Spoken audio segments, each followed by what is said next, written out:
His name is Mr. Anderson, and he's the CEO of the company. He buys me anything I want, and we have such a good time together. He's rich, and we get along so well. Having a sugar daddy who's the CEO is the best. No matter how much I spend, he never gets mad. When I pointed out her infidelity, my wife Lily and our daughter Mia said that without a trace of guilt. I had always been fed up with their attitude, but this time they had gone too far. Don't they realize what they've done is morally unacceptable? But if that's how they're going to play it, I have my own plan. Hey, Ken, can we get back together? Dad, I'm still your daughter, right? Can I come back home now? Seeing how quickly the situation had changed the next day, they clung to me. But it's too late now. I won't forget the years of mistreatment I endured from them. Seeing them panic at the backlash made me smile. I'm Ken Osborne, 58 years old. I work for AO Holdings, a food manufacturing company. I enjoy my job every day because I have a lot of responsibilities there. However, while my work is fulfilling, my home life has serious problems. After finishing work, I get in my car and head home. But when I think about what awaits me at home, I can't help but feel depressed. Hey, the money you gave me isn't enough. As soon as I get home, without a word of welcome, my wife Lily asks for more money. She's 56 and a stay-at-home mom.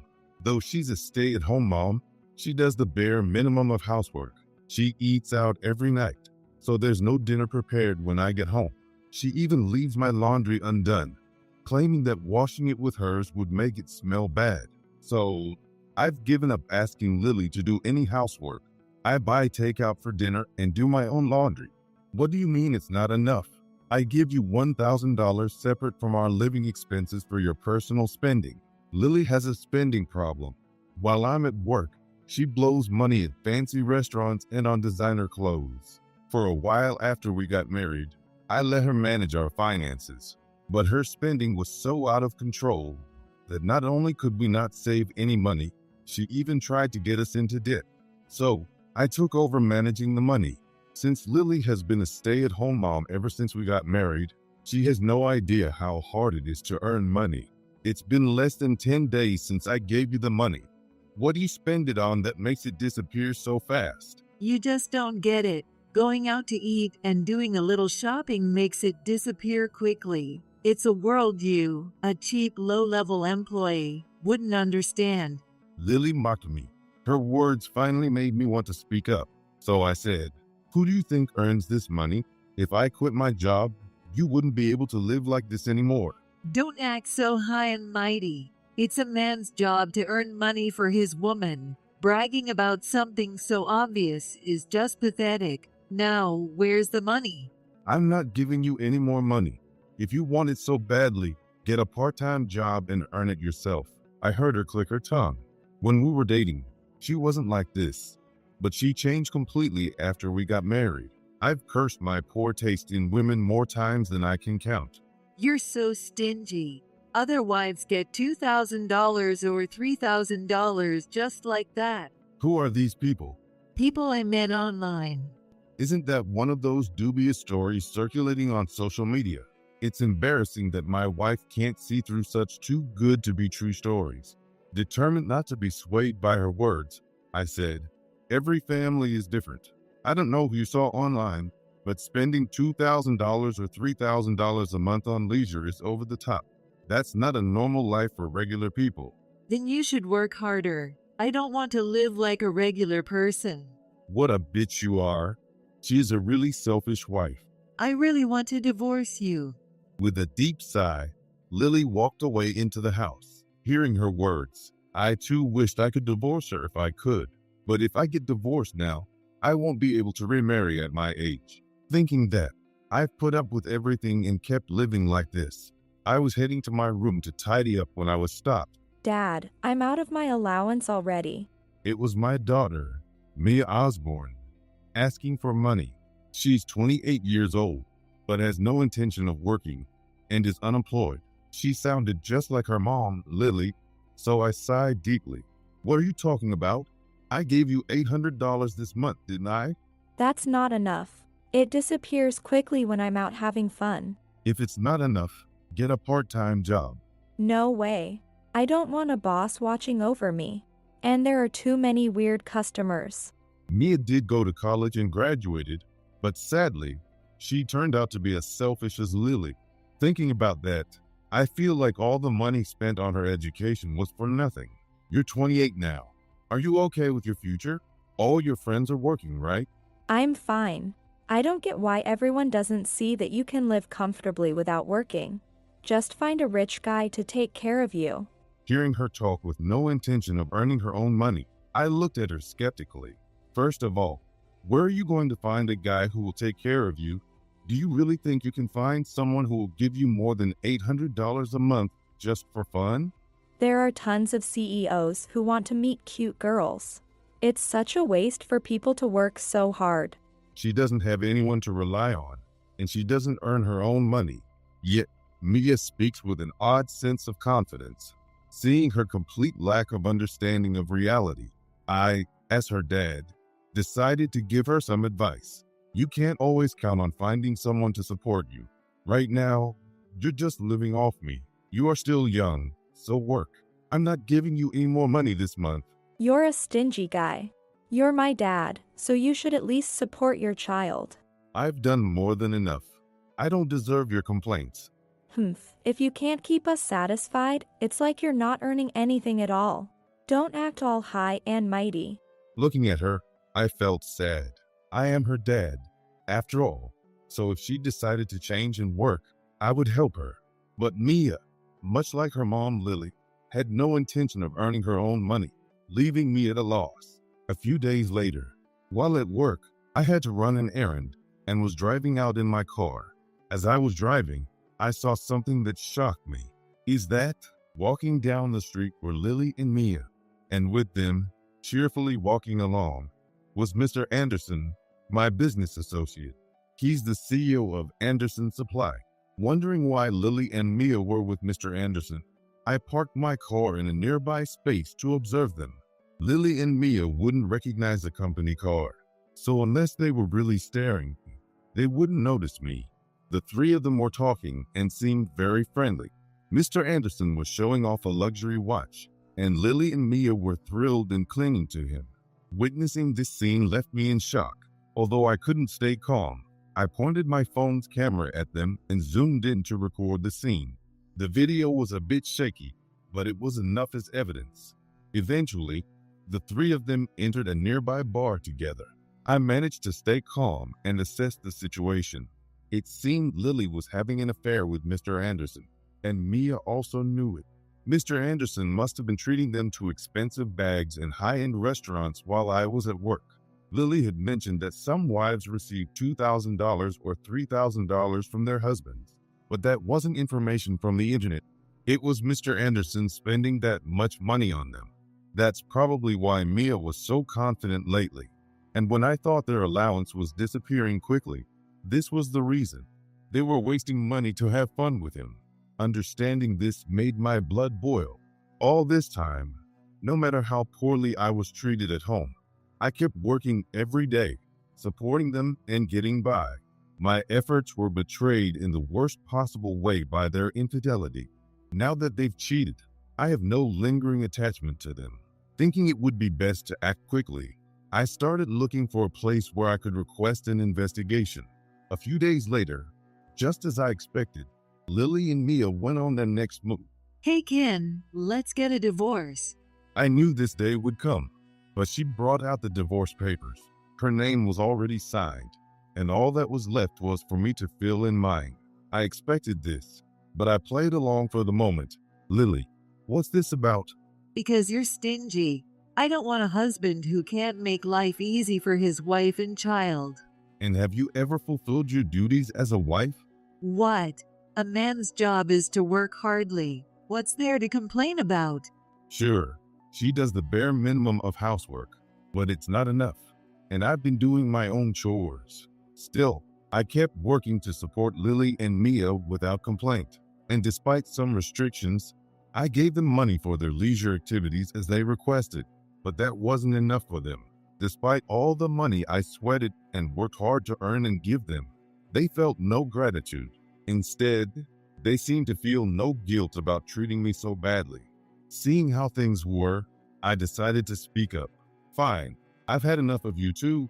Was that man you were walking with the other day your lover? Lily's eyes widened, not expecting to be caught, but she quickly composed herself and said, So, you knew. That makes things easier. His name is Mr. Anderson, and he's the CEO of the company. He buys me anything I want, and we have such a good time together. He's rich, and we get along so well. Having a sugar daddy who's the CEO is the best. No matter how much I spend, he never gets mad. Hearing their entirely money-focused words gave me a headache. There was no affection involved. All they thought about was money. However, considering that this divorce would finally free me from them, it was actually a good thing.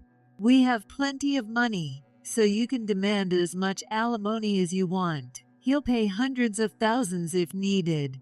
We don't even need the property division.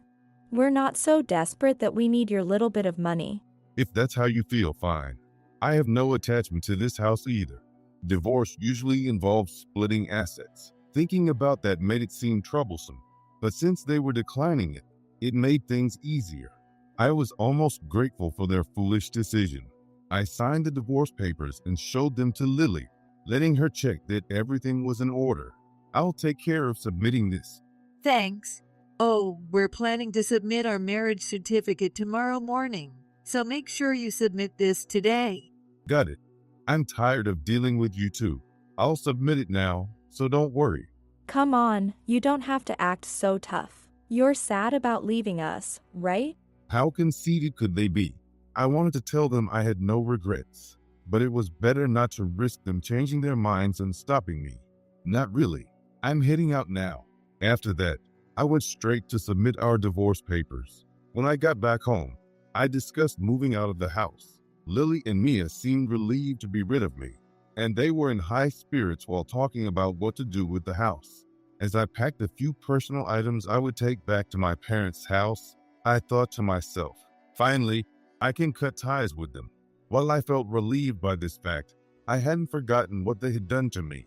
I had planned everything for the future. The thought of finally teaching them a lesson made me smile. It didn't take long for them to change their tune. The next day, my phone rang. When I saw the name on the screen, I realized it was Lily calling. Hey, Ken, can we get back together? From the very first sentence, she was saying something incredibly convenient for her. What are you talking about? Weren't you happy to get divorced? What happened to Mr. Anderson being rich and a perfect match? Our divorce was mutual, with no hard feelings on either side. Why was she saying this now? Lily, sounding flustered, said, His company went bankrupt, so we have no money and can't make ends meet. Hearing this, I couldn't help but smirk to myself. Really? That sounds tough. So, is he telling you to get a job now? That's why I'm asking for your help. And why should I help you? Despite her desperate pleas, I responded disinterestedly. Lily had always treated me like a nuisance. She neglected my household chores and never took care of me when I was sick. She had never helped me in any way. So why should I go out of my way to help her after our divorce? His company was operating normally until yesterday, but suddenly it went bankrupt. Why? I could understand her shock. To the clueless Lily, I said, I cut ties with Anderson Supply. What? What do you mean? I also told other company presidents about it. I let them know that Mr. Anderson was having an affair with my wife. So they probably cut ties too, not wanting to deal with the hassle. If something scandalous happens with a business partner, it can damage their own reputation as well. I had been eager to let her know this. I figured that hearing this would make her regret her actions at least a little. Hearing my words, she was speechless. Soon, she started to panic and scream. What are you talking about? There's no way you could do that. You're just a low-level employee, right? I never told you this, but I'm the CEO of AO Holdings. Are you kidding? She couldn't believe what she was hearing. When I revealed the truth, she asked me in a trembling voice, What are you saying? You're just a regular employee, right? That's just what you assumed. I never once said I was just an employee. Besides, if I were a regular employee, I couldn't have given you that much allowance. No way. You deceived me. I didn't deceive you. I just didn't tell you, and there was no need to. You never cared about my work anyway. As my wife, she thought I was a worthless man who couldn't make money. If she had cared even a little about supporting my work, she might have found out the truth. Lily was yelling in disbelief on the other end of the line. That's absurd. If you were the CEO, you could have given me more money. If you had given me enough money, none of this would have happened. $10,000 a month for leisure should have been enough. Don't you realize you have a spending problem? Any money I gave you, you spent all of it. Then you demanded more, and I haven't forgotten that you even tried to borrow money just to have fun. If I hadn't managed the money, we wouldn't have been able to send Mia to college. Though, even when she attended college, she spent her time playing instead of studying. Lily seemed furious, thinking she had been completely tricked by me. You might not know, but Anderson Supply was always on the verge of bankruptcy. The CEO had trouble managing finances. There might be other reasons, but it was on the brink of collapse. I and other companies were keeping it afloat with our business. But if Mr. Anderson betrays me by having an affair with my wife, I had to take action. That's terrible. It would have been better not to divorce. Now he blames us for what happened. Who's really terrible here? I intended to stick with you through our old age, but you cheated on me and divorced me, then remarried my business partner. Anyone would say the rotten one here is you. Instead of valuing our relationship, she did something unforgivable, seeking only money. That's why she's now facing a harsh payback. If she had thought about how I would feel about her affair, this wouldn't have happened. And as you said, I'll be demanding alimony for your infidelity. I recorded the video of you walking with him. I also hired a private investigator, so I'll be getting more evidence soon. Why are you going this far? I just wanted a little money. Have you forgotten what you've done to me all this time? Every month, I gave Lily $1,000 and Mia $800 for leisure. Plus, I covered all the food and living expenses. Even so, they kept saying it wasn't enough and demanded more. A family should be about supporting each other, not just about money. They never understood this and saw me only as a source of money. I had no intention of spending any more time with them. Can I hang up now? I'm busy. Wait. At that moment, Mia grabbed her phone and called out to me. I expected her to be with Lily, so it was no surprise that she spoke up. Hey, Dad. I didn't know you were the CEO. I'm sorry for saying those awful things. What do you want now? I'm still your daughter, right? Can I come back to live with you? I could hear Lily protest in the background. Mia, you can't just ditch me like that. Even though Lily had plotted with Mia, she couldn't overlook her actions now. Mia's request was certainly convenient for her, but I had no sympathy for Mia either. Who was it that insulted me and said she'd stay with Lily? That's because I didn't think it would come to this. How convenient that you changed your mind as soon as you found out I'm the CEO. As I pressed her, she stammered. Eventually, Mia said, Dad, please. If you don't help me, I'll end up living on the streets. That might be fine. If you don't like that, you can start working. You're still young enough to start over. But suddenly telling me to work is. You want money, right? Mia couldn't accept what I said and argued back. But why do I have to work? It's easier to get money from someone else. Hearing her response, I felt ashamed of her, my child. How did she turn out this way? And why wasn't Lily saying anything about it? But I no longer had any intention of interfering in her upbringing. Mia chose to stay with Lily, so they would have to manage on their own. If that's how you feel, go ahead. Anyway, I'm done with you both. Goodbye. I could hear them yelling, but I hung up. I blocked their messages and put their numbers on call rejection. For a while, I didn't hear from Lily or Mia. But then, unexpectedly, it happened. A few days later, as I was leaving work in the evening, I saw them waiting outside my office. Their claim of being in dire straits seemed true. as they looked completely worn out. Ken, please reconsider. Let's get back together. Dad, help us. You're the only one we have left. For people who had treated me like a cash cow, they sure had some nerve. They thought I had no money, which is why they chose divorce. But once their lover ran out of money and they found out I was the CEO, they wanted to reconcile. Who would help such shallow women? That's pretty convenient for you. You should have never divorced me in the first place. If I had known you were the CEO, I never would have divorced you, but you kept it a secret. So basically, you only saw me as a source of money? That's not. Lily faltered. Even now, despite her pleas, she still saw me only as a source of money. Ignoring Lily, Mia clung to me. Dad, his company went bankrupt, and now I have nowhere to go. I'm still young, and it's unfair for me to end up homeless. I see. So please help me. She acted like a tragic heroine, but I was the one who had been victimized.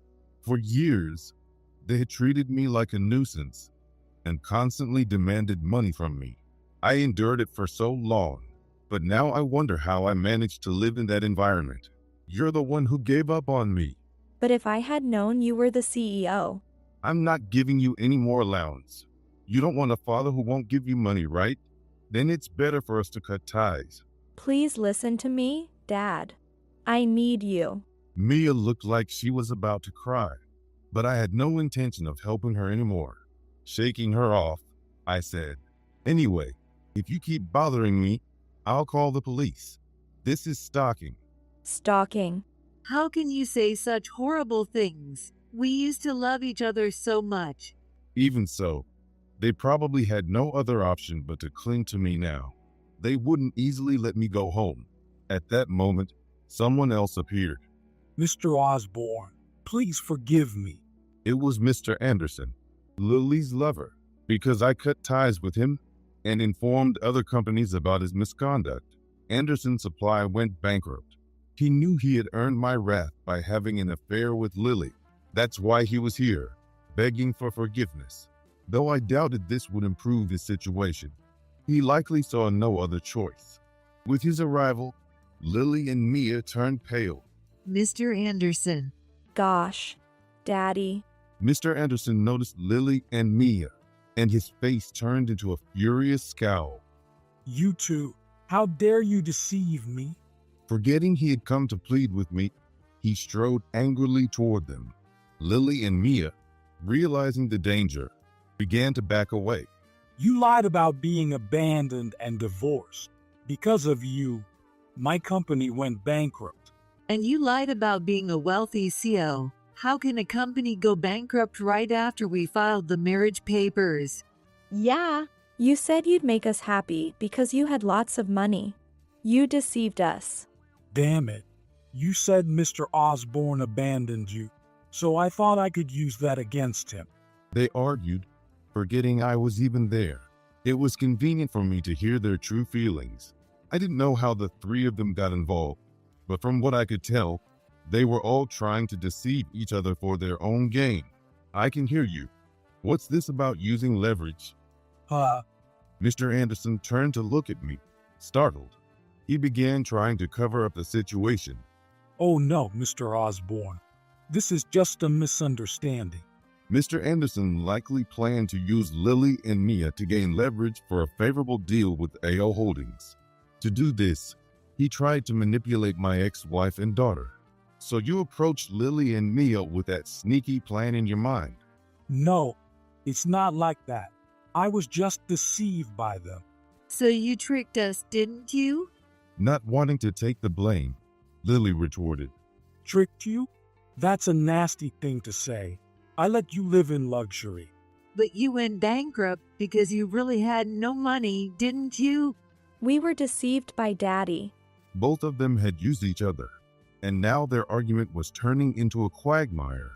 To those three, I said, Mr. Anderson, I looked into Anderson Supply's finances because it didn't seem like you could afford to lavish tens of thousands on them every month. It turns out you were embezzling company funds, which drained the business. How did you find out? Former employees who lost their jobs after the bankruptcy told me they had kept quiet before, but with the company gone, they had no reason to stay silent. Mr. Anderson looked stunned, not expecting me to know. I'm fed up with Lily and Mia, and I won't be asking you for alimony. But I've already reported the embezzlement to the police. Betraying your company as its CEO is a serious crime. You'll face the appropriate punishment. The police? Please reconsider, Mr. Osborne. We've worked together for so long. It's not about me. You stole from your company for personal reasons. As a fellow CEO, I find your actions unforgivable. No way. Hearing that I'd already reported him, Mr. Anderson collapsed in despair. Then I turned to Lily and Mia and asked for you too. What do you mean? Mr. Anderson said we were just being used to blackmail you. Dad, you're the CEO, so you're kind-hearted, right? Please forgive us. We'll do whatever you say from now on. Trying to cling to me, they pleaded. I have no intention of forgiving your infidelity. I have already received the evidence from the private investigator, and I'll be demanding alimony soon. Besides that, you lied to Mr. Anderson, saying you were divorced or abandoned to get money from him. That's fraud.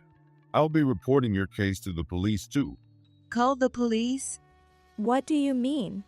We just went to some restaurants and got a few designer clothes. Mr. Anderson, feeling smug, said, Yes, that's right. I was tricked by these two. They told me she was divorced and abandoned months ago, but it was all lies. My company went bankrupt because of them.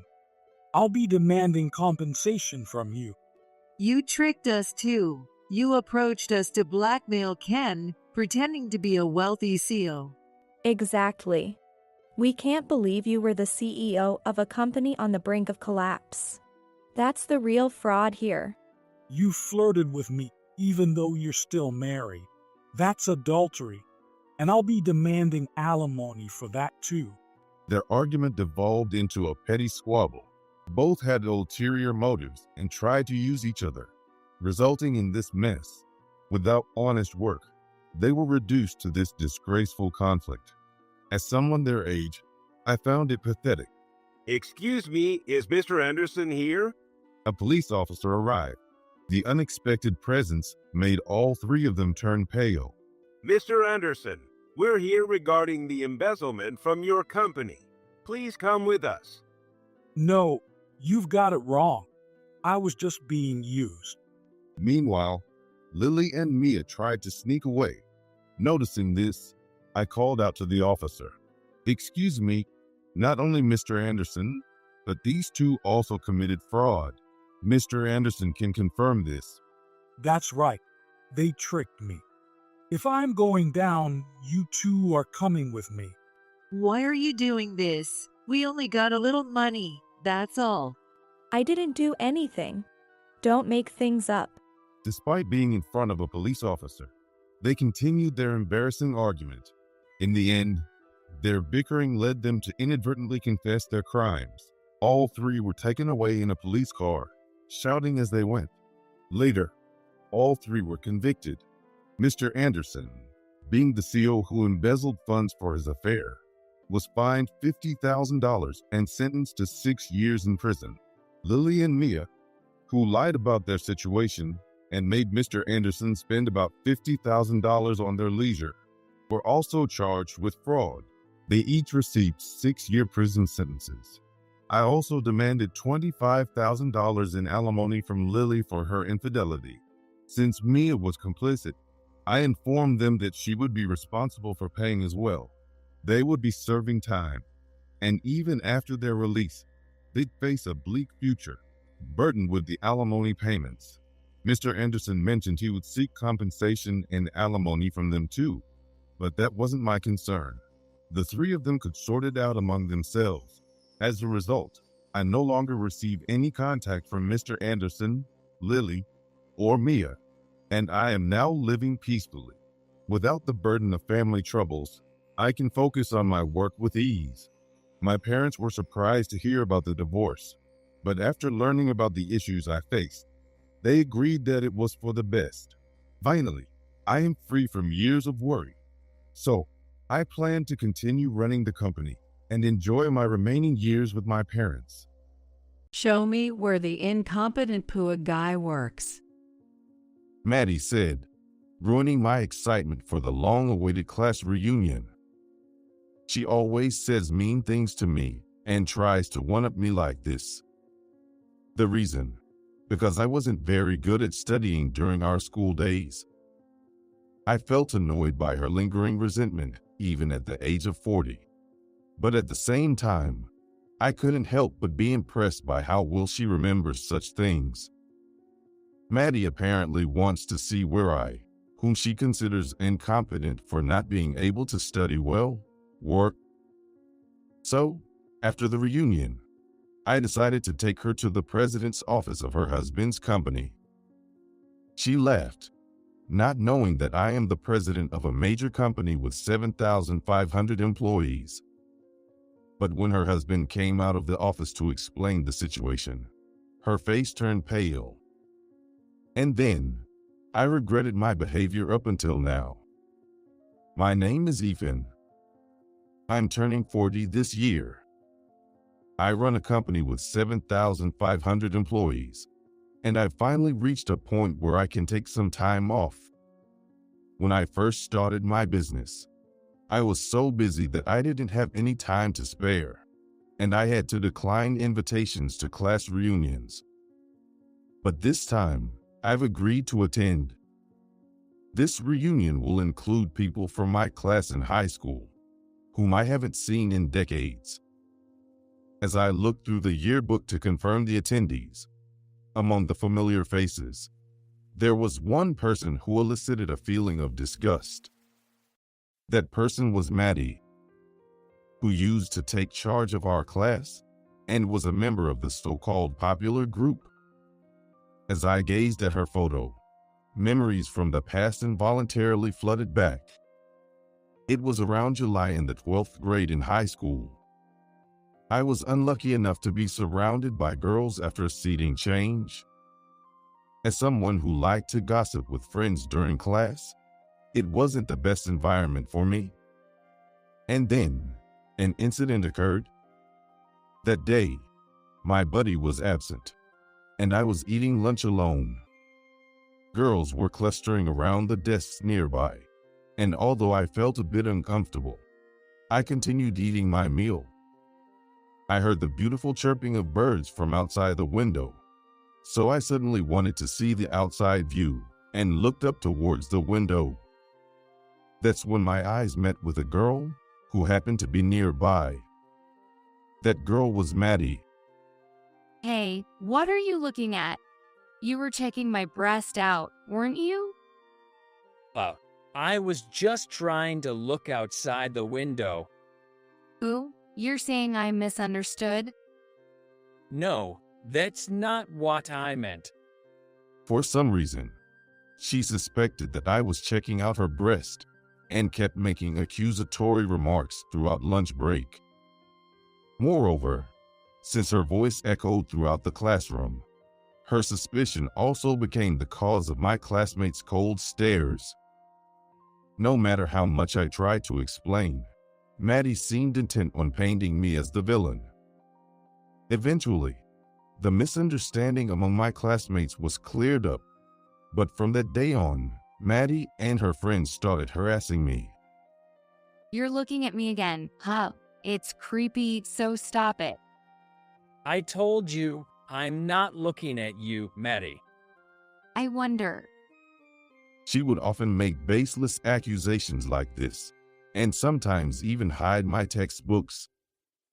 While my classmates and friends would always come to my rescue, Maddie never stopped her harassment. If anything, seeing that I had allies seemed to anger her even more, causing her to escalate her behavior. For example, she once wrote a fake love letter to me, called me out, and then laughed at me when she saw me waiting earnestly. Or she would designate a different meeting spot for the class gathering than the one everyone else knew about. Luckily, I had plans to go to the gathering with my friends, so I managed to find the correct meeting spot. In this manner, Maddie continued her harassment of me until graduation. I had completely forgotten about it after graduation, but apparently, Maddie is also attending this reunion. Despite feeling somewhat uneasy, I was looking forward to seeing my old classmates again after a long time. A month after receiving the invitation, the day of the reunion arrived. Since I had finished important work the day before, I could fully enjoy the reunion today without any worries. With a mix of nervousness and excitement, I headed to the reunion venue. Apparently, there were a lot of attendees this time, so they rented a slightly upscale venue. The plan was to use a luxury hotel as the venue, and the fee was set at $100 per person, which was quite high. But at the age of 40, there were probably many people who could easily afford that amount of money. I took the elevator to the designated floor and checked the information board. Then, I handed the envelope containing the fee to a classmate at the reception and entered the venue, where some people had already arrived. As I scanned the venue, I immediately spotted Maddie. I tried to move to the edge as I didn't want to interact with her, but unfortunately, it seemed like I caught her attention. When Maddie noticed me, she happily ran over to me. I can't believe you're actually attending the reunion. Did you pay the fee properly? Long time no see. I paid it properly at the reception. Really? I wonder, did someone else pay for you anyway? No, I paid out of my own pocket. Right off the bat, Maddie started making sarcastic remarks to me. Even though she's turning 40, I thought she would have grown into a more mature personality, but she's still the same as she was in school.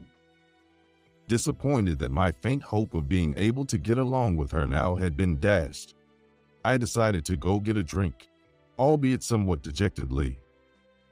I went to get a drink to avoid Maddie, but for some reason, she followed me. And then, she started asking me about what job I'm doing now, how much money I have, and various other things. Hey, where do you work now? Well, Can't say, huh? My husband works for a major company, and he's really handsome.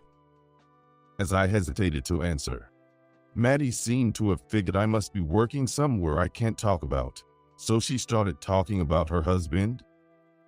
She met her husband at a singles mixer, and they got married right away. Since they could live on her husband's salary alone, Maddie became a housewife. And now, they've been blessed with 2 children and are living a comfortable life. Well, I'm not like you. A poor guy. Poor guy. Well, aren't you? You couldn't study at all in school, right? That's decades ago, you know.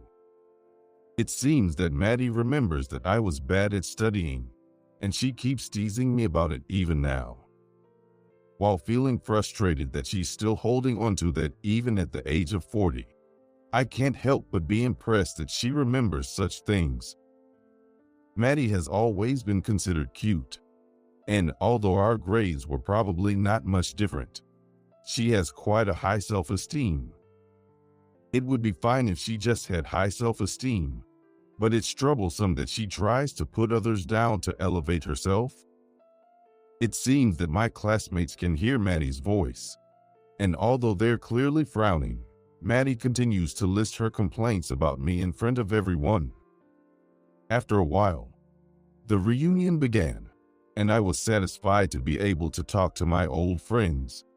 But as the event approached its end, I found myself being harassed by Maddie again. Let me see where the incompetent poor guy works. My workplace? Yeah. You must be free after this, right? Take me there. It seems she still wants to look down on me, although I hesitated a bit. I couldn't just let her keep misunderstanding, so I decided to take her to my workplace. All right, meet me in front of the hotel after the reunion. Looking forward to it.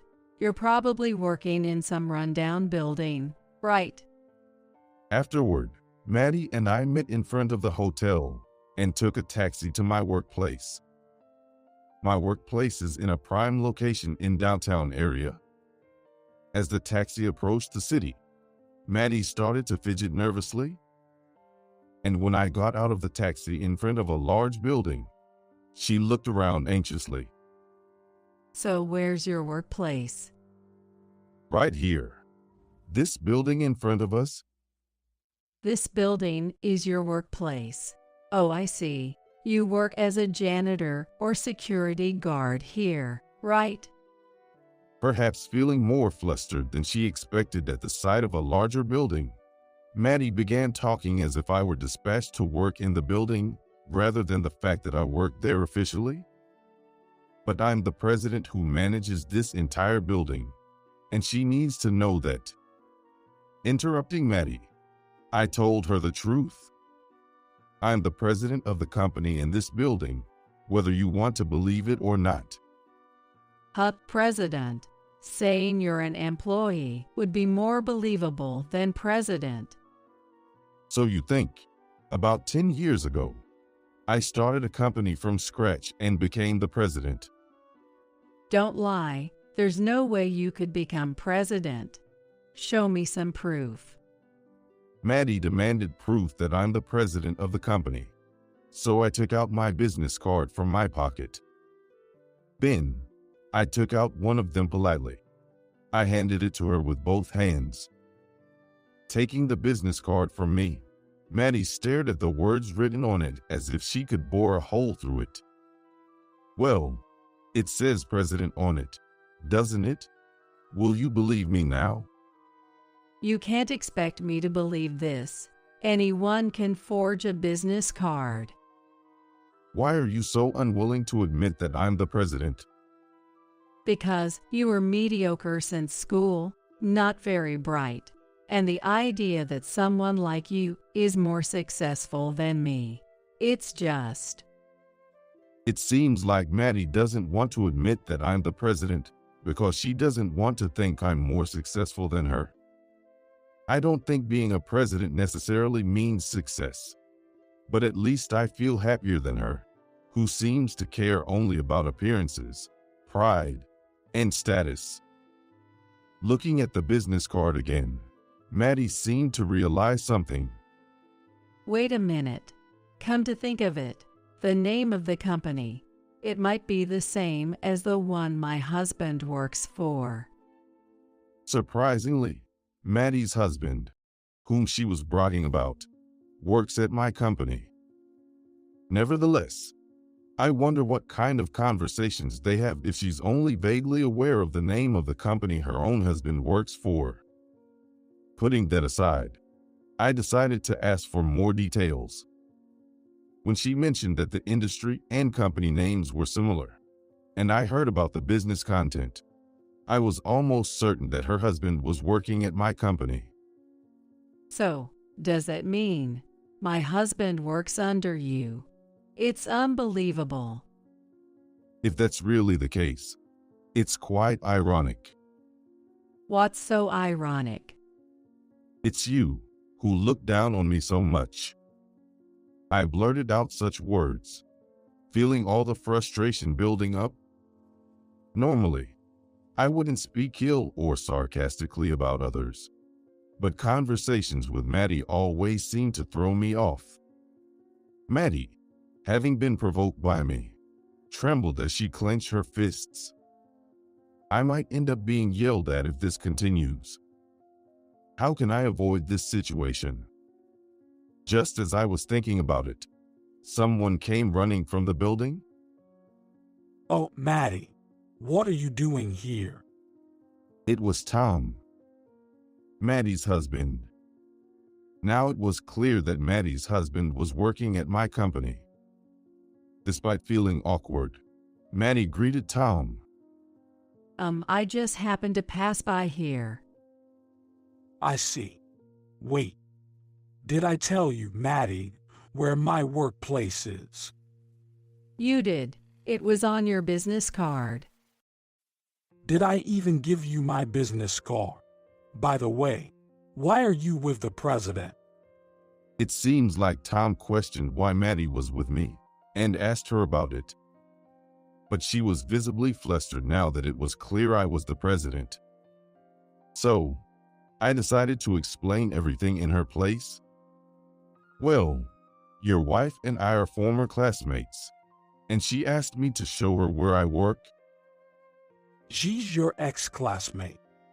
But why would she want to see the president's workplace? Wait a minute. I won't forgive you if you say anything more. Your wife has been harassing me since school, and today she wanted to see the workplace of a useless pool guy.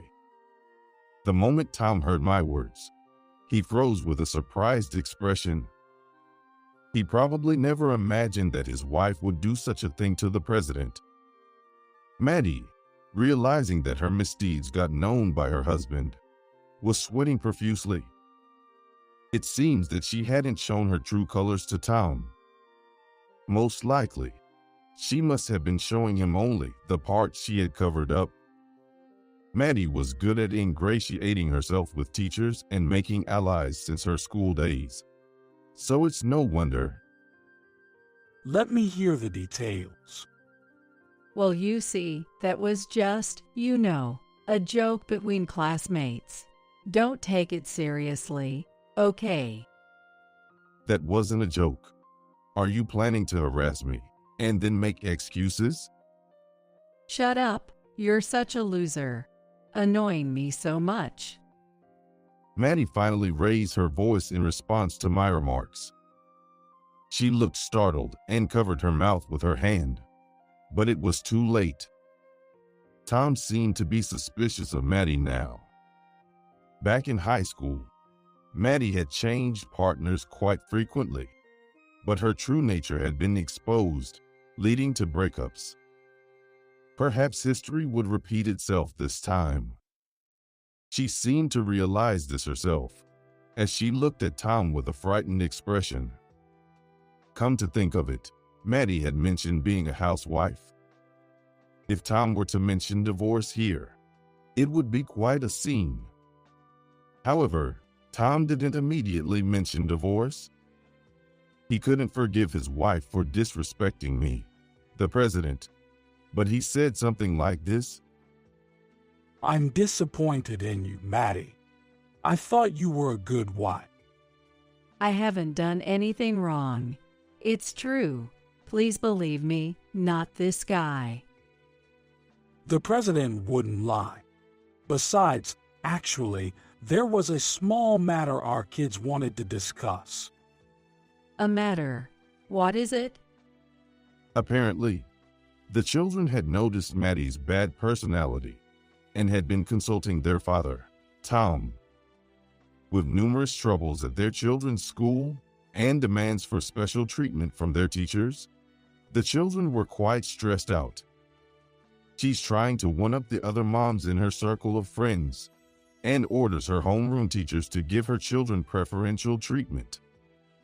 Upon hearing this from Tom, I couldn't help but nod.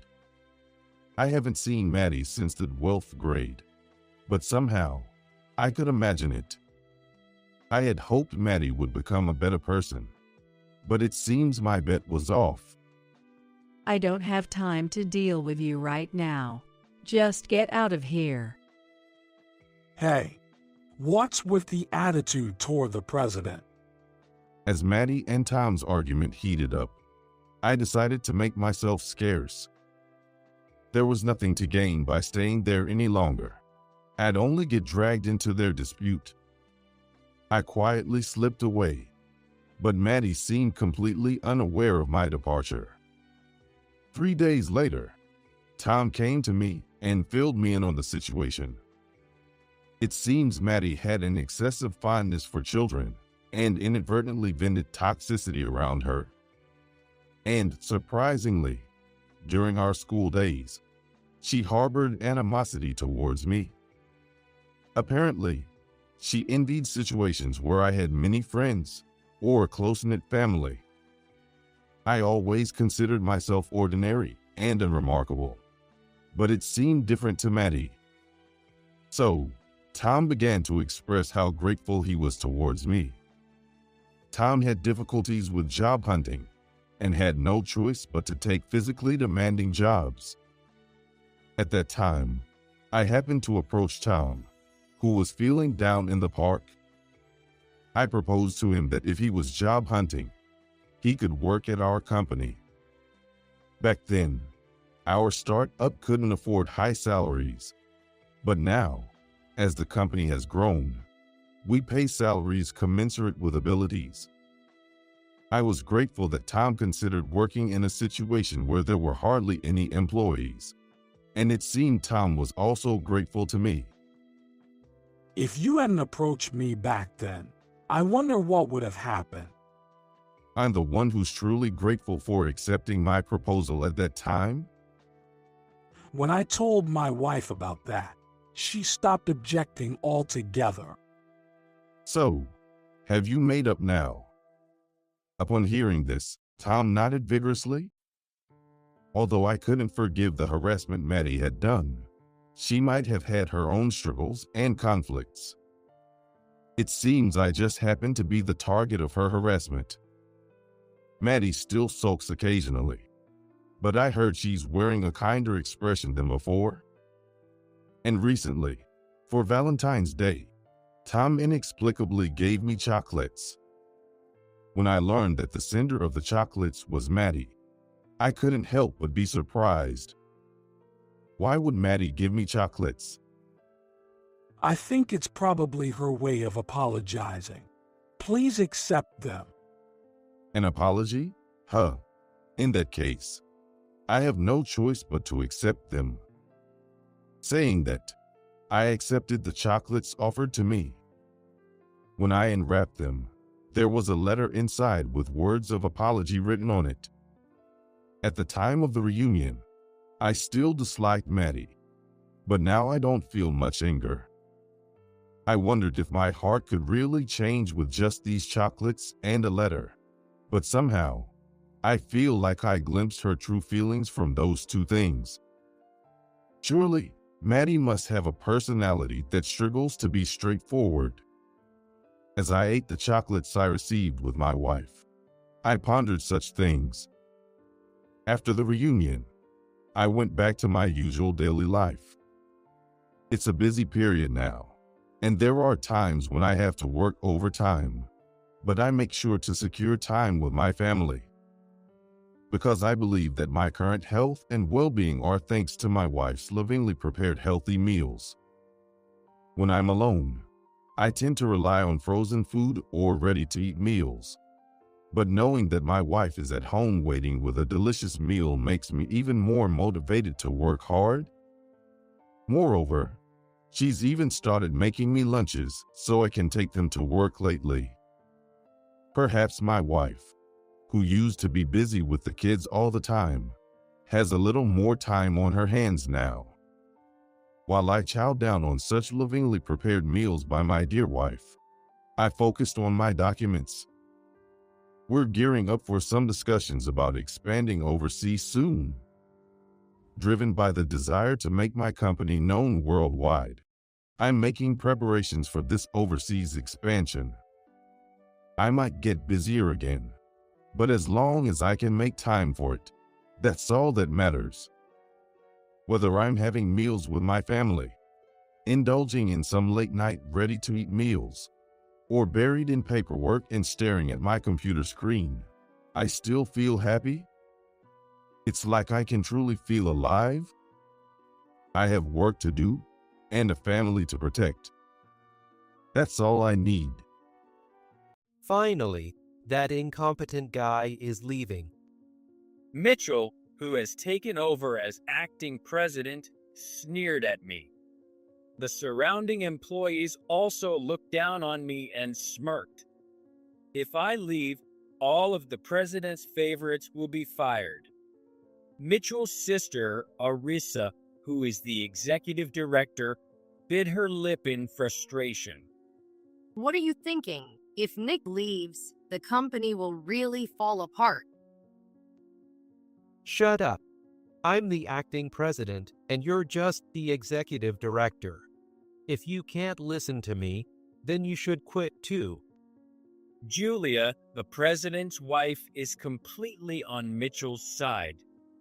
If I quit, Mitchell's takeover of the company will succeed, but I don't have the power to stop it. It's painful to watch the infighting within this family-run business. I might as well just quit. Thank you for everything up until now. I thanked them and was about to take my leave. When I looked up, Mitchell, Julia, and the surrounding employees' faces have gone pale. I turned around, and to my astonishment, my name is Nick Morgan. I'm a 32-year-old salesman in the sales department of a mid-sized design company, Johnson Design. Our company is family-run, and the higher upas all share the surname Johnson. The president is Richard Johnson. The senior managing director is his son, Mitchell Johnson, and the executive director is his daughter, Arissa Johnson. The president's wife, Julia Johnson, doesn't hold any official position, but often comes to the office to complain to the employees. I often hear that family-run businesses tend to be sweatshops. Sure, Julia, who just roams around the office without doing any work, can be annoying at times. But for now, I think it's a pretty good place to work if you can ignore Julia's complaints. The main reason is that Richard, the president, is a very respectable person. He never throws his weight around just because he's the president and always takes the employees' opinions into consideration. That's why our company has a good atmosphere. Employees don't bottle up their frustrations and work comfortably. Richard's children took up their positions about 5 years ago. Arissa, the eldest daughter, is 1 year older than the eldest son, Mitchell, but in terms of rank, Arissa is the executive director while Mitchell is the senior managing director. Despite this, Arissa doesn't complain about it. Arissa graduated from a well-known university in the capital region and is extremely competent, but she doesn't flaunt it. She's the type who prioritizes the ease of working for employees, and with a female boss like that, you feel inclined to follow her. On the other hand, Mitchell, who was appointed senior managing director, has a few issues. After graduating from college, before joining his father's company, Arissa gained experience at another design firm, but Mitchell spent his time backpacking around the world. It's not that traveling the world is a bad thing. It's just that he still has a student mindset and doesn't want to hear anything unpleasant. The fact that a younger person like Mitchell is made senior managing director might indicate that our company still has a male-dominated culture. However, Julia's influence is significant when it comes to Mitchell's preferential treatment. Julia dotes on Mitchell and seems to indulge his every whim. Still, being the son of a man of character like Richard, he'll probably change as he gains more experience. I used to think I was young, but it's been 10 years since I graduated from college. During that time, I've been working solely for Johnson Design. New, younger people keep joining, and I realize that I'm getting older too. I try to be mindful every day to avoid becoming a bad boss. Additionally, I have another connection with Richard. Richard enjoys playing chess, but he doesn't have many people to play with. There are folks who play trump or Othello. but I'm the only one who plays chess.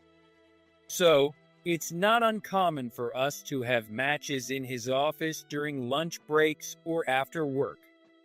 We don't go easy on each other, and our win-loss record is about even. Well, I lost today.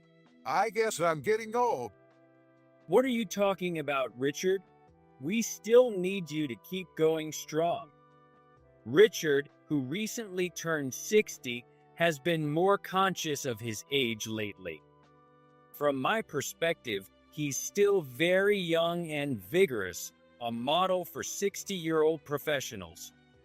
It seems that his concern about aging is partly because he feels Mitchell is still not competent enough to be trusted fully with the company. I hate to leave it at a loss. How about another match, Nick? Sure, I won't go easy on you.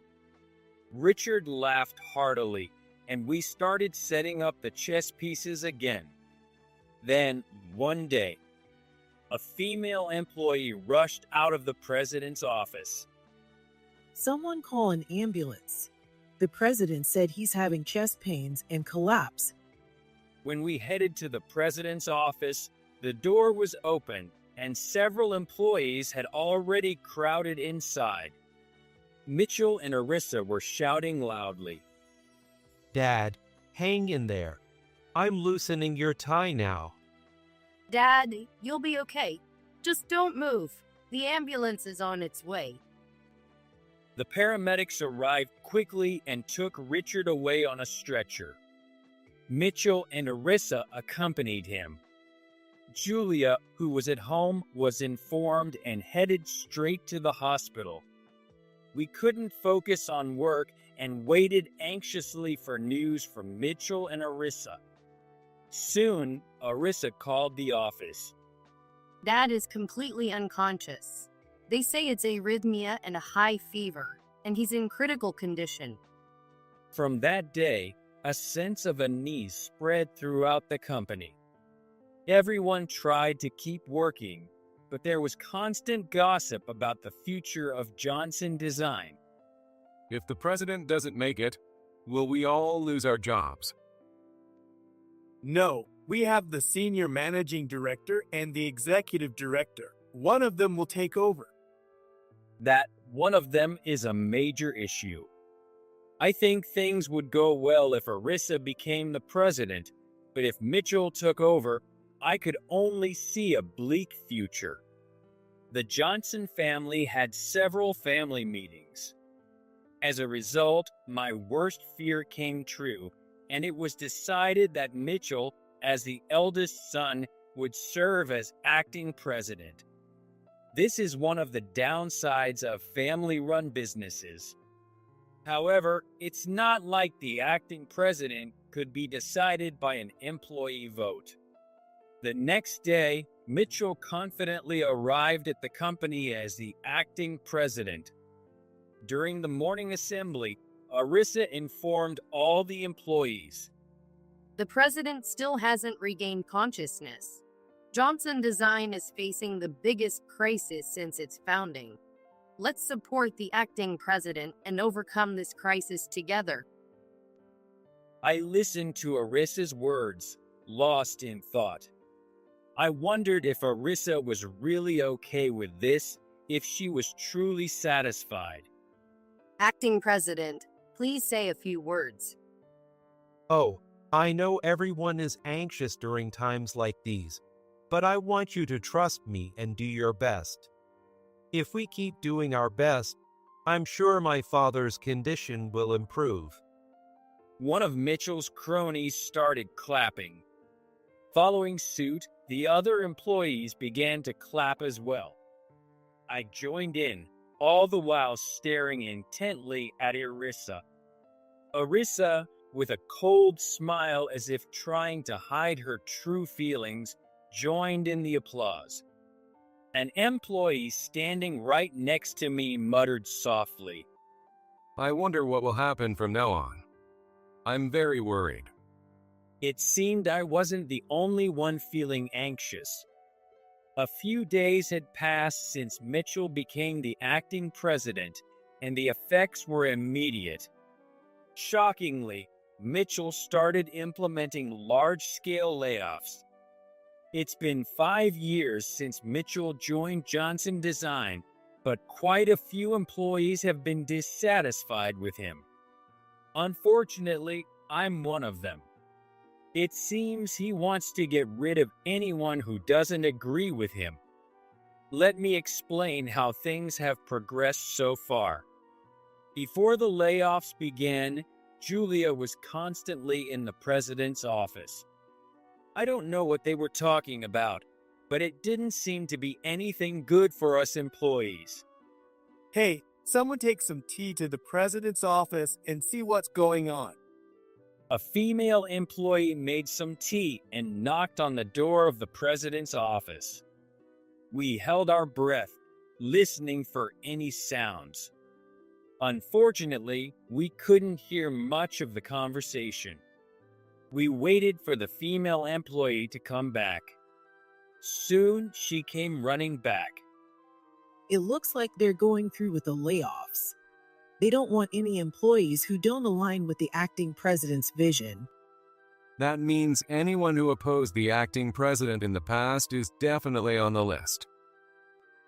What are we going to do? I've spoken up quite a bit. If that's the case, I'm in the same boat. Since Mitchell and Arissa joined the company, employees have been clearly divided into two factions, the senior managing director's side and the executive director's side. I'm completely against Mitchell, meaning I'm on Arissa's side. Then, two of Mitchell's entourage, who had been in the president's office, walked in, and we all fell silent. What's with the funeral-like atmosphere? From now on, we have to support Johnson Design under the acting president. Well, we don't know how many of you will still be here. You'd better prepare yourselves. The two henchmen looked at each other and laughed loudly. At least their futures seemed secure. The next day, one by one, people started getting fired. First, it was the employees who openly opposed Mitchell's methods. Next, it was the employees who, even though they never voiced opposition, sided with Arissa whenever something came up. Arissa was becoming more and more isolated. It seemed Mitchell wanted to drive Arissa out of Johnson Design. Why can't a brother and sister, only 1 year apart and sharing the same parents, get along? In the end, I was the only one left on Arissa's side. Arissa bit her lip in frustration. My mother only cares about Mitchell.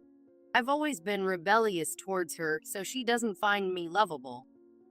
Arissa, is Mitchell visiting Richard in the hospital regularly? Arissa shook her head weakly. He's leaving it all to the hospital. He thinks there's no hope for recovery. Mitchell is planning to take over Johnson Design. Are you visiting Richard? How is his condition? Actually, there have been some significant changes, positive changes, but Mitchell is moving so fast that I don't know if it will be in time. If it might be in time, there might be hope for his recovery. For the first time, I felt a glimmer of light in the darkness. Arissa, please take me with you the next time you visit Richard. I may not be able to do much, but I want to help in any way I can. Thank you. I haven't visited him in the past few days. Let's go as soon as we finish work today. Just then, one of Mitchell's cronies approached me and instructed me to go to the president's office. Arissa's face tensed up. It seems my time has finally come. I looked at Arissa intently. It's time. I feel bad leaving you, but I'll go face my judgment. I'm going too. I can't allow such outrageous behavior. We both entered the president's office. Mitchell was sitting in a high-back luxury chair, with one of his cronies standing to his right and Julia smiling happily next to him. The crony who led me there quickly positioned himself to Mitchell's left. Nick, you're fired as of today, but you've served the company for 10 years. In recognition of that, we'll consider it early retirement. You'll get a decent severance package, so don't worry. There's no point in struggling here. I understand. I nodded quietly. Mitchell sneered at me with satisfaction. Finally, the incompetent one is leaving. The cronies also looked down on me and smirked. Arissa bit her lip in frustration, but quickly retorted. What are you thinking? If Nick leaves, the company will really fall apart. Shut up. I'm the acting president, and you're the executive director. If you can't listen to me, you can leave too. Then Julia, standing beside him, spoke up. Without arms and legs, there's nothing you can do anyway. You're competent enough. You'll find a job at another company. Mom, are you saying I'm unnecessary here? Oh, you're just realizing that now? This company will be inherited solely by Mitchell. Don't worry, we'll replace the employees we've lost. Are these the words a mother should say to her own daughter? If I leave, Mitchell's takeover of the company will be complete, but I never had the power to stop it in the first place.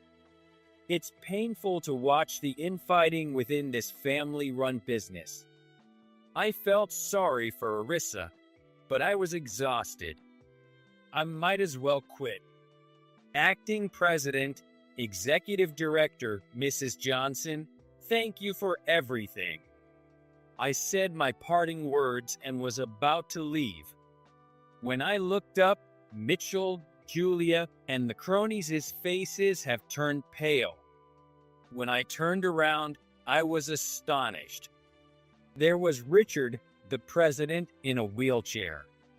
The person pushing the wheelchair, though in plain clothes, looked like a nurse. The doctor gave me permission to be outside for just 1 hour. Richard was a bit thinner, but his eyes were sharp and he radiated energy. Julia stumbled toward Richard.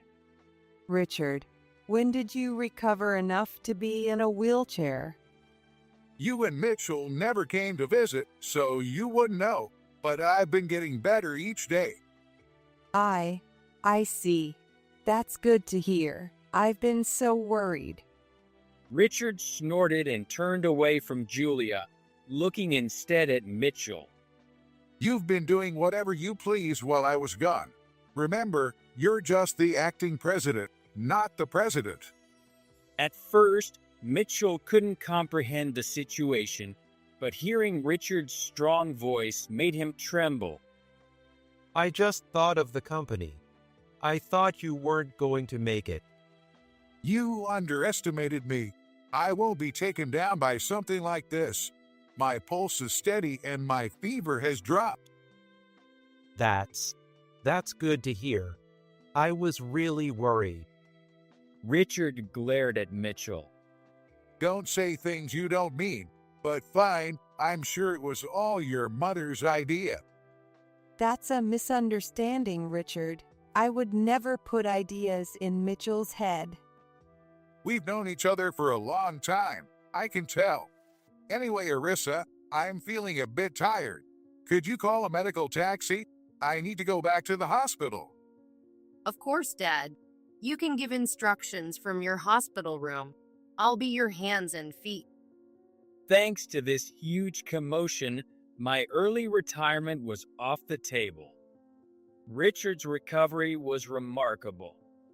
He dedicated himself to rehab to rebuild the muscles that had weakened during his hospitalization. Gradually, he started to walk on his own. I started visiting his hospital room every day with Arissa, and he seemed healthier each time I saw him. However, It looks like it will take a bit more time for a full recovery.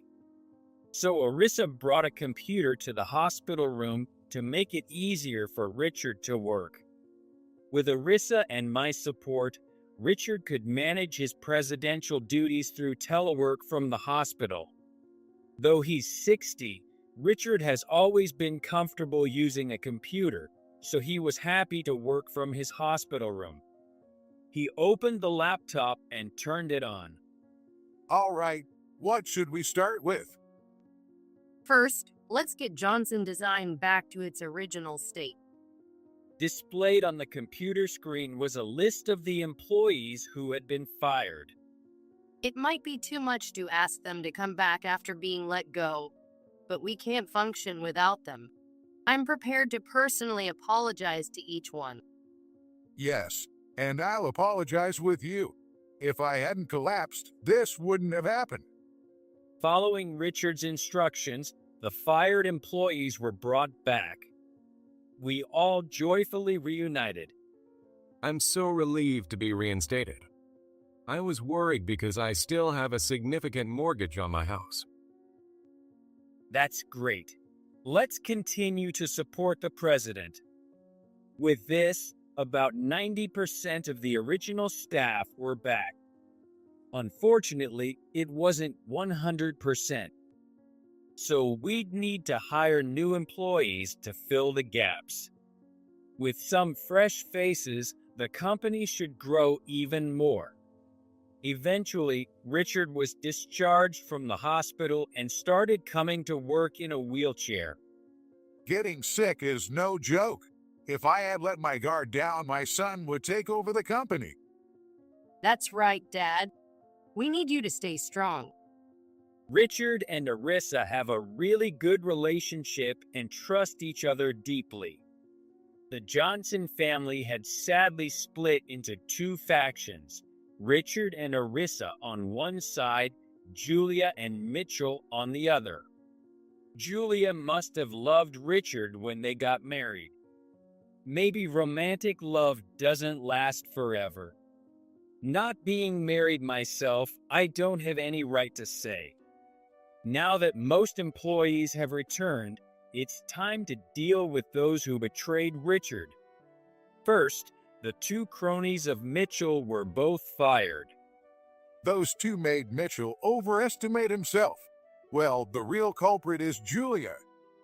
As time went by, the couple grew more discontent with each other. At some point, Julia began to dote on Mitchell exclusively. Even though Richard was concerned about Mitchell's irresponsibility, he appointed him senior managing director above Arissa, who was a year older. This was Richard's way of showing affection, but it didn't reach Mitchell. The other employees who sided with Mitchell received strict warnings. Employees are in a weak position, so when leadership changes, they have no choice but to adapt. It was a tough decision for them too.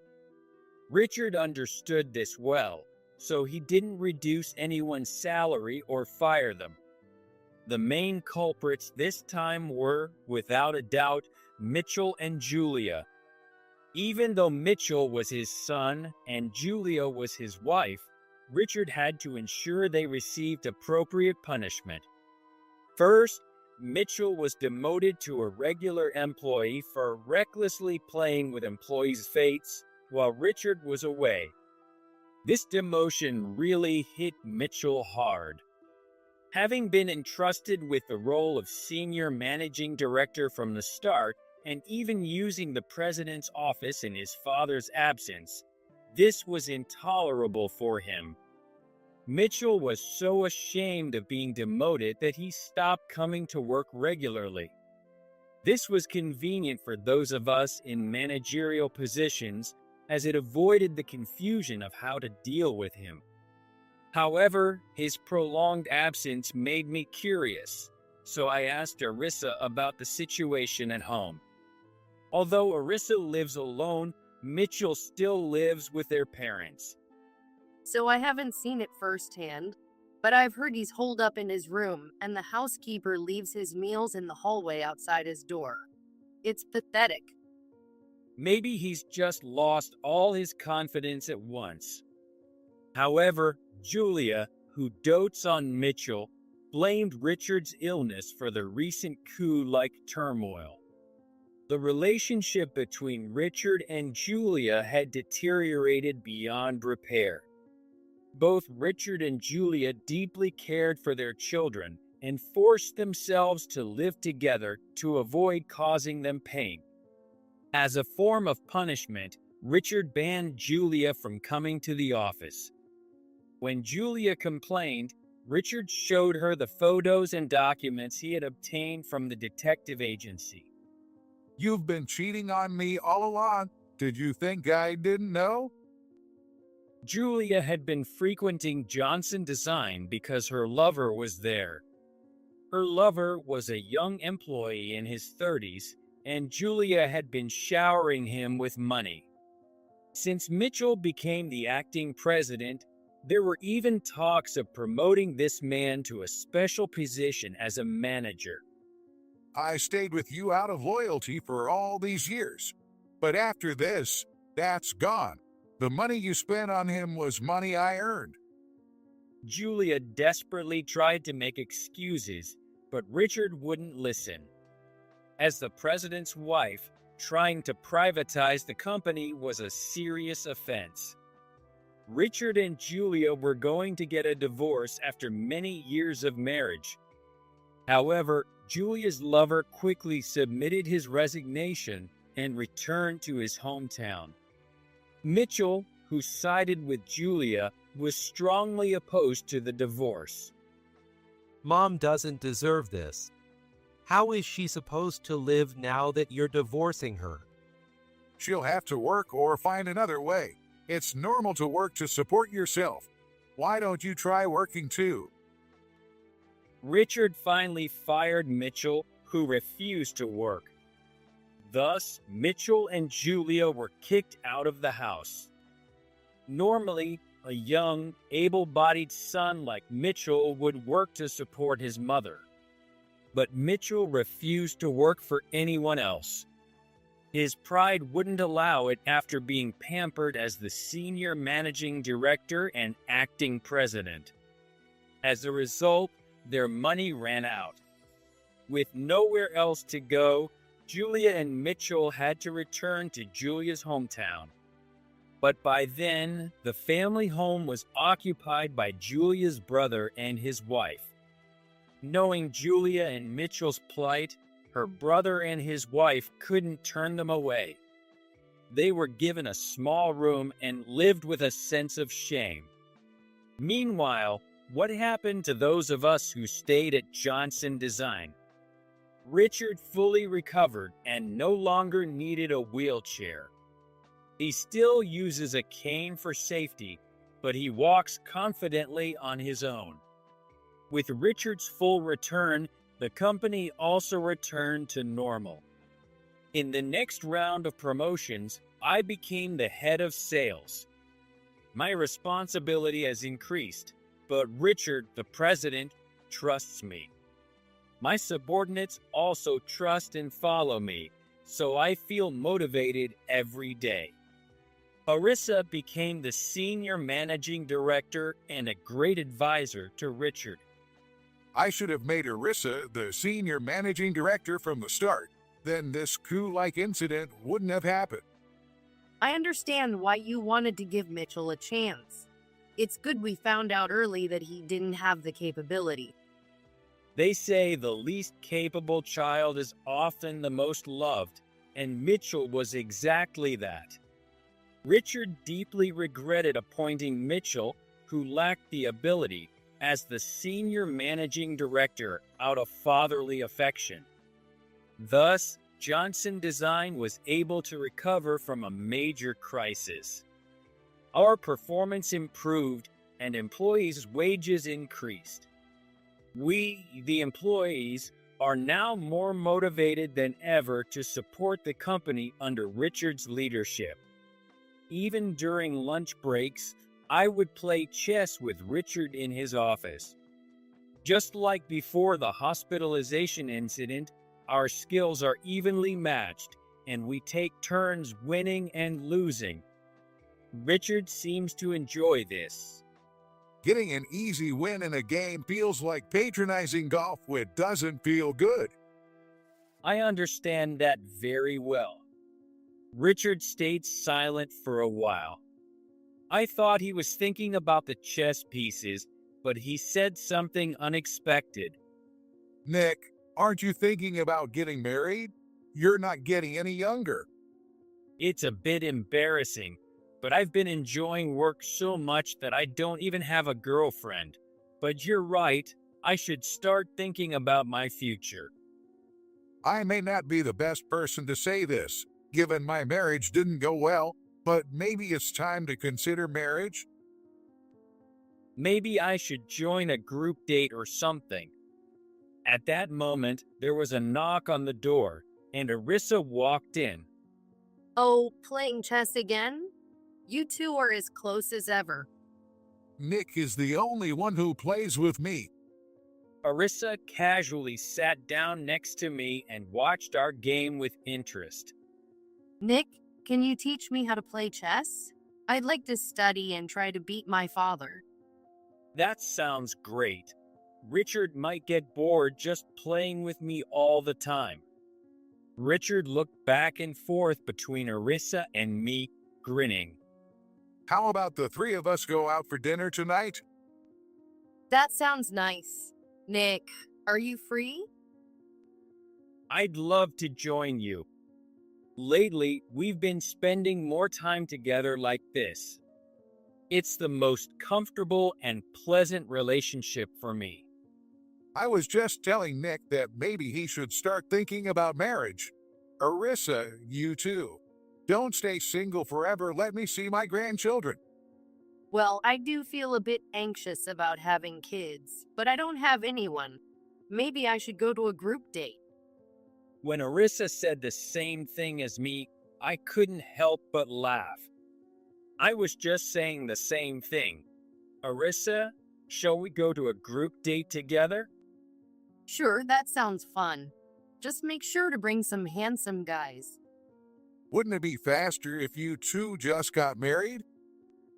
Arissa and I looked at each other and laughed.